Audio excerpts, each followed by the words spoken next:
ఏం వాగ్దానాలు చేశారంటే అధ్యక్ష, 250 గజాల ఇళ్ల స్థలం ఇస్తా అన్నారు. ఆ ఇళ్ల స్థలంలో ఇల్లు కట్టుకోవడానికి 5 లక్షలు ఇస్తా అన్నారు. 4,000 పెన్షన్ ఇస్తా అన్నారు. 10 లక్షల హెల్త్ ఇన్సూరెన్స్ ఇస్తా అన్నారు. ఉద్యోగం ఇస్తా అన్నారు. ఇలాగ అనేక వాగ్దానాలు చేశారు అధ్యక్ష. నాకు నిజంగా చాలా సంతోషం అనిపించింది అధ్యక్ష. కానీ ఏమైందంటే అధ్యక్ష, అధికారంలోకి వచ్చింది కాంగ్రెస్, అన్నీ జరిగిపోయినాయి అధ్యక్ష. చూస్తూ చూస్తూ 2 సంవత్సరాలు అయిపోయింది అధ్యక్ష. ఇంతవరకు మా ఉద్యమకారులకి మా ప్రభుత్వం ఇవ్వలేదు అధ్యక్ష. అది కొంచెం నాకు బాధగా అనిపించింది అధ్యక్ష. ఎన్నో స్కీములు మనం అనౌన్స్ చేస్తున్నాం, పెడుతున్నాం.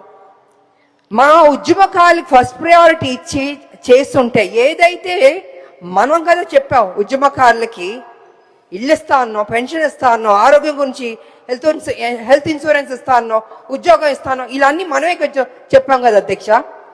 అవన్నీ చేస్తుంటే ఆన్ టైంకి ఫస్ట్ ప్రయారిటీ ఇచ్చి ముందే చేస్తుంటే గౌరవంగా ఉండేది అధ్యక్ష. ఇవాళ పరిస్థితి ఏమైందంటే అధ్యక్ష, ఉద్యమకారులు అడుగుతున్నారు, అయ్యా మీరు కదా మాకు ప్రామిస్ చేశారు, ఏమైంది అని వాళ్ళు చాలా గౌరవంగా మర్యాదగా ప్లీజింగ్గా అడిగారు అధ్యక్ష.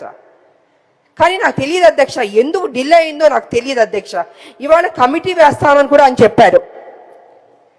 నా ఉద్దేశంలో అయితే అధ్యక్ష, కమిటీ అన్నది కొంచెం డిలే అవుతుంది అధ్యక్ష.